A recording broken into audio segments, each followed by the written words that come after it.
इस खबर के प्रायोजक हैं Manohar Lal jewellers, sector 18, Noida, UP. नमस्कार, आप देख रहे हैं न्यूज फर्स्ट और मैं हूं आनंद प्रकाश सिंह।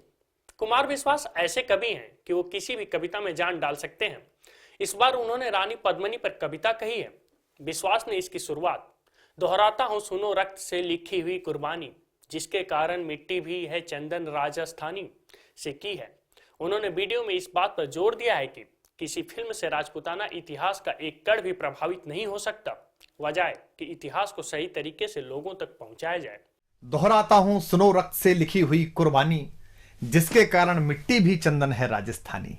इतिहास में एक प्रसंग है कि पहली बात तो किसी के 2 घंटे की फिल्म बना देने से, किसकी एक कहानी लिख देने से, किसके कुछ अंश कर देने से जो राजस्थान का, राजपूताने का जो गौरवशाली इतिहास है, उसकी एक कण भी प्रभावित नहीं हो सकती, बशर्ते कि हम सही इतिहास पीढ़ियों को बताते रहें।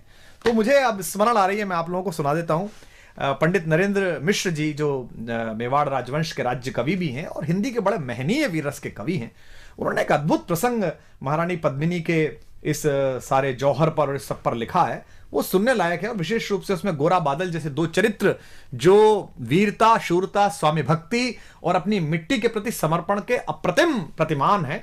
अद्भुत कविता है, मुझे स्मरण है तो मैं आपको सुनाता हूं कि दोहराता हूं सुनो रक्त से लिखी हुई कुर्बानी, जिसके कारण मिट्टी भी चंदन है राजस्थानी। रावल रत्न सिंह को छल से कैद किया खिलजी ने। अब वो आए थे उनके घर पर खिलजी। एक सामान्य संस्कार होता है, एक सामान्य अतिथि देवो भव होता है, पधारो हमारे देश का एक संस्कार होता है कि योद्धा हैं, अगर आपके शत्रु हैं, लड़ाई हुई है, उसके बाद भी अगर संधि हुई है, घर तक आए हैं, तो उसी सौम्यता में महाराणा उनको छोड़ने गए बाहर तक और वहां उनको छल पूर्वक कैद कर लिया गया, क्योंकि वो छली प्रजाति है। तो अब इसको महाराणा वहां कैद हैं और यहां अब ये प्रसंग है कि दोहराता हूं सुनो रक्त से लिखी हुई कुर्बानी, जिसके कारण मिट्टी भी चंदन है राजस्थानी। रावल रत्न सिंह को छल से कैद किया खिलजी ने, कालजयी मित्रों से मिलकर दगा किया खिलजी ने। खिलजी का चित्तौड़ दुर्ग में एक संदेशा आया, जिसको सुनकर शक्त शौर्य पर फिर अंधियारा छाया। 10 दिन के भीतर न पद्मिनी का डोला यदि आया, यदि न रूप की रानी को तुमने दिल्ली पहुंचाया, तो फिर राणा रत्न सिंह का शीश कटा पाओगे और शाही शर्त न मानी तो फिर पीछे पछताओगे।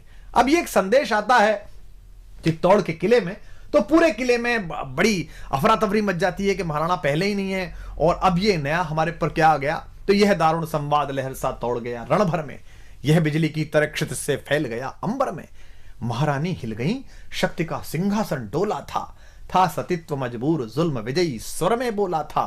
रुष्ट हुए बैठे थे सेनापति गोरा रणधीर, जिनसे रण में भय खाती थी खिलजी की शमशीर। महाराणा के एक अद्भुत सेनापति थे, अद्भुत योद्धा थे, जिनसे पूरा खिलजी वंश और सारे आतताई डरते थे। सेनापति गोरा और उनके भतीजे थे बादल, जो वीरता के अप्रतिम प्रतिमान है, जैसा मैंने कहा। तो जब ये प्रसंग तय हुआ कि महारानी पद्मिनी को शीशे में दिखा दिया जाएगा और ये सब हुआ, इतिहास में ये प्रसंग है और नरेंद्र मिश्र जी ने अपनी कविता में लिखा है, तो इस बात पर वो नाराज हो गए। उन्होंने कहा कि मैं सेनापति हूं, मेरा बोलने का अधिकार नहीं, पर यह संभव नहीं है, कोई व्यक्ति ऐसे भी क्यों देखे। तो राणा रतन सिंह ने सुनते हैं कहा है कि तुम राजनीति नहीं जानते हो, हर समय तलवार निकाल लेते हो, चलो। तो वो नाराज हो गए और वो किला छोड़कर चले गए। तो ये था कि जिससे रण में भय खाती थी खिलजी की शमशीर, रुष्ट हुए बैठे थे सेनापति गोरा रणधीर, अन्य अनेकों मेवाड़ी योद्धागढ़ छोड़ गए थे, रत्न सिंह की संधि नीति से नाता तोड़ गए थे। पर रानी ने प्रथम वीर गोरा को खोज निकाला, वन वन भटक रहा था मन में तिरस्कार की ज्वाला। यह लोक श्रुति है कि महारानी स्वयं घोड़े पर सवार होकर अपनी अंगरक्षिकाओं को लेकर, कोई विश्वस्त साथियों को लेकर जंगल जंगल गई और एक जगह पर उन्हें एक पेड़ के नीचे सेनापति गोरा तलवार लिए मिल गए। तो वहां उनसे उन्होंने बात की। पर रानी ने प्रथम वीर गोरा को खोज निकाला, वन वन भटक रहा था मन में तिरस्कार की ज्वाला। गोरा से पद्मिनी ने खिलजी का पैगाम सुनाया, गोरा को पद्मिनी ने खिलजी का पैगाम सुनाया, मगर वीरता का अपमानित ज्वार नहीं मिट पाया।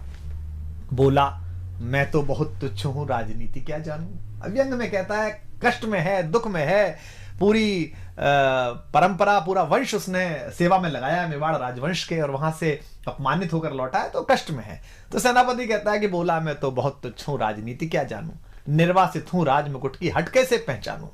बोली पद्मिनी समय नहीं है वीर क्रोध करने का, अगर धरा की आन मिट गई घाव नहीं भरने का। दिल्ली गई पद्मिनी तो फिर पीछे पछताओगे, जीते जी रजपूती कुल को दाग लगा जाओगे। राणा ने जो किया कहा वह माफ करो सेनानी, यह कह गोरा के चरणों पर झुकी पद्मिनी रानी। अब पद्मिनी, महारानी पद्मिनी, मेवाड़ राजवंश की आभा, मेवाड़ राजवंश की ज्योति, वो सेनापति को प्रणाम कर रही है चरणों में झुक के। ये क्या दृश्य है, ये क्या करती हो गोरा, पीछे हट बोला। और रजपूती गरिमा का फिर धधक उठा था शोला। महारानी हो तुम सिसोदिया कुल की जगदम्बा हो, प्राण प्रतिष्ठा एक लिंग की ज्योति अग्निगंधा हो। किन शब्दों से सम्मानित कर रहा है महारानी को। वो उस समय कैसी स्थिति रही होगी महारानी की कि पति कैद में है, जहां जंगल में हूं, लेकिन वो उनको बता रहा है कि आप कौन हो। महारानी हो तुम सिसोदिया कुल की जगदम्बा हो, प्राण प्रतिष्ठा एक लिंग की ज्योति अग्निगंधा हो, जब तक गोरा के कंधे पर दुर्जय शीश रहेगा। और यह प्रतिज्ञा भारतीय इतिहास में देखिए तो पितामह भीष्म ने जो कहा था कि आयु ही मृत्यु से कहा अजय भीष्म ने, योग नहीं जाने का अभी ऐसे जानकर। और जो मृत्यु है वो कोने में हाथ जोड़कर खड़ी रही कि अभी भीष्म नहीं जाएंगे, जब सूर्य दूसरी दिशा में चले जाएंगे तब जाएंगे। लेकिन ये दूसरी बार हो रहा है कि मृत्यु से वो कह रहे, कहते हैं कि जब तक गोरा के कंधे पर दुर्जय शीश रहेगा, महाकाल से भी राणा का मस्तक नहीं कटेगा। तुम निश्चिंत रहो महलों में देखो समर भवानी, और खिलजी देखेगा केसरिया तलवारों का पानी। खिलजी देखेगा केसरिया तलवारों का पानी। राणा के सकुशल आने तक गोरा नहीं मरेगा, एक पहर तक सिर कटने पर भी धड़ युद्ध करेगा। एक लिंग की शपथ, महाराणा वापस आएंगे, महाप्रलय के घोर प्रबंजन भी न रोक पाएंगे। शब्द शब्द मेवाड़ी सेनापति का था तूफानी, और शंकर के डमरू में जैसे जागी वीर भवानी, जिसके कारण मिट्टी भी चंदन है राजस्थानी। दोहराता हूं सुनो रक्त से लिखी हुई कुर्बानी। ये वीडियो ऑनलाइन आते ही कुछ समय में वायरल हो गया। पंडित नरेंद्र मिश्र की कविता को कुमार विश्वास से सुनना लोगों को भा रहा है। देश दुनिया की खबरों के लिए आप देखते रहिए न्यूज़ फर्स्ट।